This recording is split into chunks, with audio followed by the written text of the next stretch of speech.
नमस्कार, मी भाऊ तोरसेकर. तुम्ही बघत आहात प्रतिपक्ष. मित्रांनो, काल परवा आमच्या एका जुन्या मित्राची यूट्यूबवर एक क्लिप बघितली. जुने मित्र म्हणजे डॉक्टर कुमार सप्तर्षी. आम्ही ज्यावेळेला तरुणपणी विद्यार्थी चळवळी, युवक चळवळीत वगैरे काम करत होतो, तेव्हापासून ते रत्नाकर महाजन, कुमार सप्तर्षी, हुसेन दलवाई, भालचंद्र मुणगेकर हे सगळे पुरोगामी चळवळीतली मंडळी ही दोस्त होती. पुढे पुढे माझ्या लक्षात एक गोष्ट आली की यांना स्वतःचे विचार नाही आहेत, काही भूमिका नाही आहे. आणि ही मंडळी स्वतःला पुरोगामी म्हणतात तेव्हा ते कोणाचा ना कोणाचा द्वेष करत असतात. आणि जेव्हा ते द्वेषाच्या खूप आहारी जातात तेव्हा ते कुठल्या ना कुठल्या एका बाजूला झुकतात. आणि ज्याचा जास्त द्वेष करत असतात त्याच्या विरोधात जो कोणी उभा असेल, थोडासा ताकदवान असेल, त्याला शरण जातात. म्हणजे आजकाल आपण बघतो की ज्यांची अख्खी उमेदीची हयात ही शिवसेना नष्ट व्हावी यासाठीच खर्च झाली, असे निखिल वागळे ज्यांनी महानगर नावाचं दैनिक काढून, सांज दैनिक काढून अखंड शिवसेनेच्या विरोधातली मोहीम चालवलेली होती, असे निखिल वागळे आज उद्धव ठाकरे यांचे सर्वात मोठे समर्थक आहेत. सर्वात मोठे समर्थक आहेत. का समर्थक आहेत? तर ते शिवसेनेचा द्वेष करत आलेच, पण मूलतः हिंदुत्वाचा द्वेष करत होते, हिंदुत्ववादी भूमिकेचा द्वेष करत होते. अगदी राष्ट्रसेवा दलात रांगोळ्या वगैरे काढत असतील किंवा गाणी म्हणत असतील तेव्हापासून. तर मग त्या काळात संघ इतका पॉवरफुल नव्हता आणि शिवसेना शक्तिमान होती मुंबईच्या परिसरामध्ये, तर मग शिवसेनेविरुद्ध राहायचं. पुढल्या काळात भाजप समर्थ झाला आणि शिवसेना आणि भाजपचं वितुष्ट आलं म्हटल्यावर हे सगळे कट्टर शिवसैनिक होऊन गेले.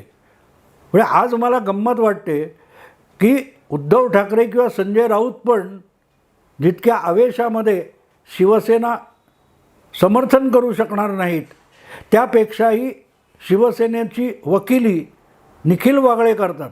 आणि ही वकिली हा शब्द माझा नाही आहे.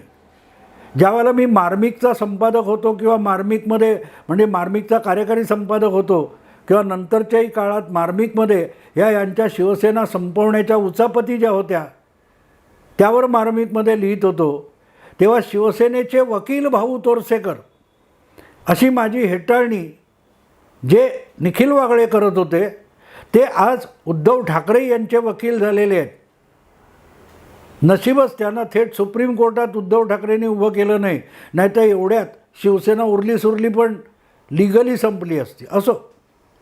आणि मला आठवतं की मी त्याचा सगळा झाडाझडती पुढल्या काळात पुस्तक रूपाने घेणार आहे. शिवसैनिक निखिल वागळे यांची झाडाझडती मी लवकरच करणार आहे.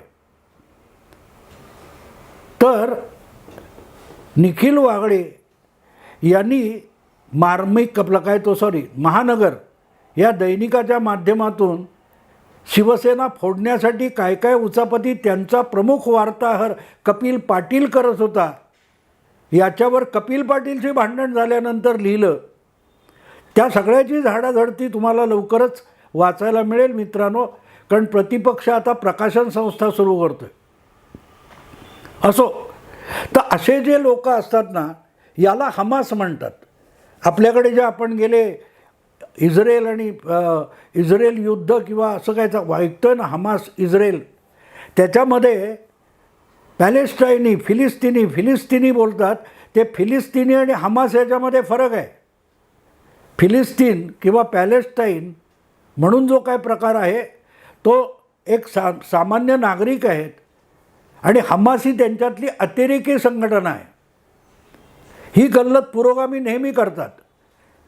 जेव्हा एखादा अतिरेकी पकडला जातो तेव्हा सांगणार धर्माचा आणि अतिरेक दहशतवादाचा संबंध नाही, पण तो पकडला गेला आणि त्याच्या फाशीची वेळ आली की मग लगेच ह्यांना मानवतावाद आठवतो. पण त्याने मारलेल्या माणसं जे असतात त्यांच्या मानवी हक्कांची यांना पर्वा नसते, फिकीर नसते. पण मुद्दा असा आहे की हमास वगैरे म्हणजे जे त्या नेत्या नावांनी सांगितलं तेच खरं आहे की माणसाच्या स्वरूपातली जनावरं आहेत, ज्यांना दुसऱ्या माणसाच्या जगण्या मरण्याची, जीवनाची जरासुद्धा इज्जत वाटत नाही, किंमत वाटत नाही. तर ते हमास जे आहे हे पॅलेस्टाईनमध्ये लपलेले अतिरेकी असतात किंवा हिजबुल्ला बैरूट किंवा लेबेनॉनमध्ये तिथल्या नागरिकांमध्ये कुठलाही गणवेश धारण न करता घातपाती युद्ध करणारे, गरेला युद्ध करणारे ते हिजबुल्ला किंवा हमास असतात. आणि जर तुम्ही पकडायला गेलात तर तुम्हाला त्यांच्याकडे संशयास्पद असं काहीच सापडणार नाही. ते सामान्य नागरिकासारखा पवित्रा घेतात. आपल्याकडे पण आपल्याला असं वाटतं, पण प्रत्यक्षामध्ये आपल्या देशातले खरे जिहादी आहेत ना ते मुस्लिम नाही आहेत, त्यापेक्षा पुरोगामी म्हणवणारे आहेत ते अधिक जिहादी आहेत. कारण जिहाद हा द्वेषातून जन्माला येतो. आतासुद्धा मी जे सुरुवातीला बोललो, आमचे जुने मित्र डॉक्टर कुमार सप्तर्षी हे जिहाद लढण्यासाठी उतरलेले आहेत. हा जिहाद नरेंद्र मोदी, भारतीय जनता पक्ष आणि संघाच्या विरोधातला आहे. काल परवा त्यांची एक क्लिप बघितली, त्याच्यात त्यांनी इंडी आघाडीतल्या पक्षांना आवाहन केलेलं आहे की तुम्ही प्रत्यक्ष मैदानात उतरा, आम्ही मागून तुम्हाला रसद पुरवण्याचं काम करू. आम्ही ज्या काही सामाजिक संघटना आहोत त्या एकत्र येऊन जनमानसामध्ये भाजप आणि मोदी यांच्या विरोधातला प्रचार आम्ही करू. निवडणुकीच्या आखाड्यात, रणभूमीत पक्षांनी उतरावं. जे 26 पक्ष एकत्र आलेत त्यांनी, बाकीचं आम्ही सांभाळतो. तुम्ही काय करायचं ते एकाच एक उमेदवार भाजपच्या विरुद्ध कसा करायचा यासाठीचे प्रयत्न, जागा वाटप यशस्वी करा. एकाला एक उमेदवार उभा राहायला पाहिजे तर भाजपचा पराभव, मोदींचा पराभव शक्य आहे, असं तत्त्वज्ञान कुमार सप्तर्षी यांनी मांडलो आपल्या त्या क्लिपमधून. आणि गंमत बघा, हे सगळं कुमार सप्तर्षी का करणार? ते काँग्रेसवाले आहेत का? नाही. ते राष्ट्रवादीवाले आहेत का? नाही. ते जदयूमध्ये आहेत का? नाहीत. ते समाजवादी पक्षात आहेत का? नाहीत. मग कुमार सप्तर्षी हा सगळा उपद्व्याप कशाला करणार? बरं, एकटे कुमार सप्तर्षी आहेत असं नाही. इकडे कायदेतज्ञ म्हणून वारंवार टी व्हीवर दिसणारे असीम सरोदे हे पण त्याच ग्रुपमधले किंवा त्याच गोटातले, त्याच टोळीतले. विश्वंभर चौधरी हे पण असेच गेल्या 10-15 वर्षात ओव्हर रेटेड विचारवंत सामाजिक कार्यकर्ते म्हणून सगळ्या चॅनेलनी त्यांना दाखवलेलं आहे. पण आपण बेसिकली संघाचे विरोधक आहोत, भारतीय जनता पक्षाच्या विरोधात आहोत हे सांगायचं नाही. तेव्हा मग टी व्हीच्या चॅनेलवर आले की हे विचारवंत, सामाजिक कार्यकर्ते असं दाखवलं जाणार. पत्रकार, विचारवंत, युक्रानचे संस्थापक अशी नावं लावली जातात. पण बेसिकली आपण भाजप विरोधी आहोत हे लपवायचं. आज मी कुमार सप्तर्षीविषयी एवढ्यासाठी घेतला की माणसाचं डोकं ठिकाणावर नसलं की कसा घसरगुंडी होत जातो माणूस. त्यांनी एकतर भरपूर तत्त्वज्ञान झाडलेलं आहे, मी त्याच्यात जात नाही. पण 10-12 वर्षापूर्वी जेव्हा लोकपाल आंदोलन चालू होतं आणि ज्या काळामध्ये लोकपाल आंदोलन चालू होतं त्या काळामध्ये नरेंद्र मोदी गुजरातचे मुख्यमंत्री होते. देशामध्ये UPA नावाचं काँग्रेसचंच सरकार चालू होतं मित्रपक्षांना सोबत घेऊन. आणि अण्णा हजारे यांच्या लोकपाल आंदोलनात सुद्धा कुमार सप्तर्षी यांना UPA सरकार कोसळेल याची भीती होती आणि ते कोसळलं तर हुकुमशाही येणार. म्हणजे आत्ता जो काय खुळाचार कुमार सप्तर्षी सांगतायत की आता पुढची मोदींनी निवडणूक जिंकली तर परत या देशात निवडणुकाच होणार नाहीत, हुकुमशाही येईल, हिटलर कसा आला होता वगैरे वगैरे वगैरे, फॅसिझम येईल. ही नवी भाषा आहे का? हे नवीन आकलन आहे का? बिलकुल नाही मित्र. हे आत्ता मोदी किंवा भाजपच्या बाबतीतलं आहे. पण 10 वर्षापूर्वी हीच भाषा याच प्रकारचं आकलन आणि ॲनालिसिस कुमार सप्तर्षी अण्णा हजारेंच्या विरुद्ध सुद्धा करत होते. अण्णा हजारे, ती केजरीवाल वगैरे, प्रशांत भूषण यांची जी काय इंडिया अगेन्स्ट करप्शन नावाची संघटना संस्था काम करत होती, आंदोलन चालवत होती, लोकपाल कायदा झाला पाहिजे म्हणून, तेव्हासुद्धा कुमार सप्तर्षींना देशात हुकुमशाही येऊ घातली आहे. आणि हे लोक देशातलं संविधान गुंडाळून टाकणार असं तब्बल 12 वर्षापूर्वी कुमार सप्तर्षी आपल्या लेखातून लिहित होते, आपल्या भाषणातून सांगत होते. आणि तेव्हा नरेंद्र मोदी हे राष्ट्रीय राजकारणात नव्हते, ते गुजरातचे मुख्यमंत्री होते. त्यानंतर तब्बल 3 वर्षांनी नरेंद्र मोदी पंतप्रधान झाले. मग तेव्हा अण्णा हजारे हुकुमशाही कशी आणणार? अण्णा हजारे हे संविधान रद्दबातल कसं करणार? ही भीती त्यावेळेला कुमार सप्तर्षींना वाटत होती. गंमत 10 वर्ष झाल्यानंतर समोर बसलेले जे बाजारबुणगे ऐकतात त्यापैकी एकही उठून ह्या विचारवंत कुमार सप्तर्षींना एक साधा प्रश्न विचारत नाहीत की 2011 तुम्ही हेच बोलत होता, ती भीती खरी ठरली का? ती भीती खरी ठरली का? अण्णा हजारेने पाहिजे ते लोकपाल विधेयक पास झालं, ते लोकपाल आंदोलन संपून गेलं, त्यातून जन्माला आलेला आम आदमी पक्ष आज दिल्लीत सत्तेवर आहे. तो सुद्धा मोदींच्या विरोधातच उभा आहे. त्यालाही वाटतं की मोदी हुकुमशाही आणणार. म्हणजे कधी काळी ज्या अण्णा आंदोलनात केजरीवाल नावाचा माणूस काम करत होता तेव्हा देखील कुमार सप्तर्षींना हुकुमशाह आपण बघतोय तो ओळखता आला नाही. जो हुकुमशाह आम आदमी पक्ष झाल्यानंतर एक करून त्यांनी अण्णा आंदोलनातल्या सगळ्या लोकांना खड्यासारखे बाजूला केले, त्याला हुकुमशाह म्हणतात. ज्यांनी केजरीवालची ओळख देशाला करून दिली ते कुमार विश्वास, त्या किरण बेदी, अण्णा हजारे, प्रशांत भूषण, शांती भूषण, सगळे अग्निवेश, सगळेच्या सगळे गायब आहेत. उरला कोण? एकटा केजरीवाल. तो कुमार सप्तर्षींना हुकुमशाह वाटत नाही. ज्या केजरीवालच्या आंदोलनातून संविधान रद्दबातल करून हुकुमशाही आणली जाणार आणि देशातली संसदीय लोकशाही गुंडाळून अध्यक्षीय लोकशाही आणली जाणार असा प्रचंडच्या प्रचंड 10-12 पानी लेख कुमार सप्तर्षींनी लिहिला होता. त्याचं पुढे काय झालं? केजरीवाल तर आले नाही, अध्यक्षीय लोकशाही आली नाही. पण अचानक 2013 नरेंद्र मोदी रिंगणात उतरले आणि भाजपला बहुमत मिळालं. एकदा नव्हे दोनदा मिळालं.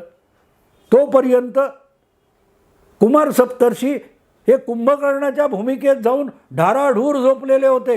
10 वर्षानंतर त्यांना जाग आली आहे की अरेच्या देशात परत एकदा हुकुमशाहीचे ढग जमायला लागलेले आहेत.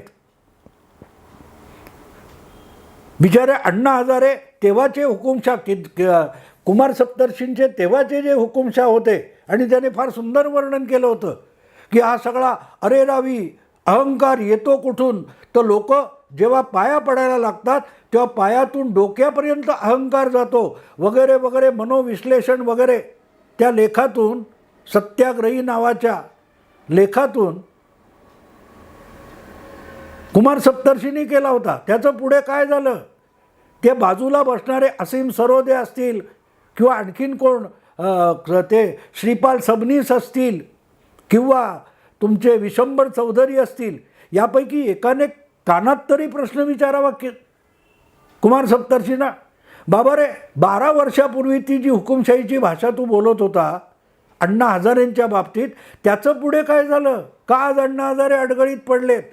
काही झालं नाही. हा देश होता तसाच चालू आहे. तेव्हा अण्णा हजारेंना अटक करण्यापर्यंत UPA सरकारची मजल गेली होती. आजही आंदोलकांना पोलीस लाठीमार सहन करावा लागतोय. फरक कुठे पडला? फरक कुमार सप्तर्षींच्या डोक्यात पडलाय. त्यांनी अण्णा हजारे नावाचा गणपती विसर्जित केला आणि तिकडे नरेंद्र मोदी नावाचा गणपती आणून बसवला आणि आता त्याच्या आरत्या चालू आहेत. काय माणसं असतात मित्रांनो. डोकं फिरलं डोकं फिरलं की माणसं किती खुळ्यासारखी वागायला लागतात. आणि जेव्हा बुद्धिमान माणसाचं डोकं फिरतं तेव्हा तो अधिकच बौद्धिक खुळाचार करायला लागतो. आणि कुमार सप्तर्षी किंवा कुमार केतकर हे त्याची अक्षरशः उदाहरणं आहेत, प्रात्यक्षिक आहेत. 5 वर्षापूर्वी माझा कट्टावरून कुमार केतकर हेच बोलले होते की 2019ची निवडणूक मोदी घेणारच नाही. इतके ते घाबरलेले आहेत, त्यांचा पराभव अटळ आहे. आणि म्हणून मोदी निवडणुका घेणारच नाहीत. आणि निवडणुका घेतल्याच तर त्या निवडणुकीत स्वर्गातून खाली उतरलेले प्रभू रामचंद्रसुद्धा मोदींना वाचवू शकत नाहीत. अशी अक्कल कुमार केतकरांनी पाजळली होती. आता ते थकलेच वाटतं, म्हणून कुमार सप्तर्षी मैदानात आले. आणि मग त्यांनी सांगितलंय, शरद पवार, इंडिया आघाडीतले इतर नेते यांना सांगितले की बाबा तुम्ही मैदानात लढा, आम्ही मागून रसद पुरवतो. मित्रांनो, रसद पुरवणाऱ्यांना व्यवहारामध्ये, इतिहासामध्ये बाजारबुणगे म्हटलेलं आहे. आणि काय सांगतात, शरद पवार आणि उद्धव ठाकरे हेच जनसामान्यांचे नेते आहेत. हे कधी कळलं कुमार केतकरांना? उद्धव ठाकरे हे जनसामान्याचे नेते आहेत हे केतकर आपल्या सप्तर्षींना कळलं कधी? तुमच्या 75चा सत्कार करायला उद्धव ठाकरे हजर होते म्हणून. मुद्दा असा असतो मित्रांनो, असे लोक जेव्हा एकत्र येतात तेव्हा ते हमाससारखं काम करत असतात. आणि ते सांगतात की तुम्ही ह्या देशातलं संसदीय निवडणुका जिंकणारं जे सरकार आहे ते उद्ध्वस्त करा. आणि त्यासाठी आम्ही रणांगणात न उतरता बाहेरून मदत करू. नॉन स्टेट फोर्सेस असं त्याला म्हणतात. पाकिस्तानातून आपल्याकडे LOC ओलांडून घातपाती येतात ना, त्याबद्दल पाकिस्तानी काय म्हणतात, ते आमचे सैनिक नाहीत, ते नॉन स्टेट ॲक्टिव्हिस्ट काय फोर्सेस आहेत. तर कुमार सप्तर्षींनी एक पत्रकार परिषद काय समारंभ घेऊन जाहीर केलं की आम्ही हमास किंवा हिजबुल्ला किंवा तैबा किंवा मुजाहिदीन यांच्यासारखे नॉन स्टेट फोर्सेस म्हणून, म्हणजे प्रत्यक्ष कुठल्याही पक्षात न राहता कोणी कायद्याची बंदूक रोखली तर आम्ही NGO म्हणून हात वर करणार आणि उरलेल्या वेळेला जमेल तसे घातपात करणार राजकारणामध्ये. अरे एवढी हौस आहे. इतकी वर्ष तुम्ही 60 वर्ष शरद पवार ज्यावेळेला राजकारणात आले त्याच काळात कुमार सप्तर्षी युक्रान वगैरे युवक क्रांती दल नावाची संघटना काढून या देशामध्ये क्रांती घडवायला निघाले होते. ती क्रांती पुण्यात सुद्धा घडली नाही. पुण्यामध्ये सुद्धा 4 नगरसेवक निवडून आणण्या इतकी लोकशाही यांना साध्य झाली नाही. जनता पार्टीत सहभागी झाले, जनता पार्टीतून आमदार झाले आणि पुढल्या वेळेला पराभूत झाले. जनता पार्टी संपून गेली, युक्रान शिल्लक आहे, युक्रान शिल्लक आहे. तेव्हा हे अशा ज्या संघटना असतात, मग त्या नर्मदा बचाव म्हणून असतात, अंधश्रद्धा निर्मूलन म्हणून असतात, किंवा वेगवेगळे NGO नावाचं एक ढोंग उभं करायचं. आणि म्हणजे तिथे तो कोण हफीज सईद आहे, त्याची आहे ना जमात उद दावा, जनतेची सेवा करणारी संस्था. आणि इतर वेळेला काय करायचं, तर तोयबा बनवायचे आणि भारतात घातपात करायला पाठवायचे, ते अजमल कसाब वगैरे सारखे. तेव्हा कुमार सप्तर्षी यांनी जे काय पांडित्य मांडले त्यातला मूर्खपणा आता तुम्हाला सांगतो. कुमार सप्तर्षींनीच आपल्या सत्याग्रहीमध्ये तेव्हा 12 वर्षापूर्वी लिहिलेल्या एका लेखामध्ये पुरोगामी कशाला म्हणतात त्याची व्याख्या केली आहे. आणि त्या व्याख्येनुसार ते कसे प्रतिगामी आहेत हेच सिद्ध होतं. जो पुढे बघणारा, भविष्य बघणारा, भविष्याकडे वाटचाल करणारा आणि समाजातल्या जुन्या कालबाह्य प्रथा, परंपरा, जुन्या गोष्टी, भूतकाळ याकडे पाठ फिरून प्रगती आणि भविष्याकडे वाटचाल करणारा तो पुरोगामी आणि भूतकाळाला कवटाळून बसणारा तो प्रतिगामी. हे अजूनही नथुराम गोडसेला कवटाळून बसलेले आहेत. 60-70 वर्षापूर्वी संघाची जी काय भूमिका होती त्याला आजचे मोहन भागवत पण कवटाळून बसलेले नाहीत, संघ कवटाळून बसलेला नाही, पण त्या भूमिकेला रत्नाकर महाजनपासून कुमार सप्तर्षी कुमार केतकरांपर्यंत सगळे कवटाळून बसलेत.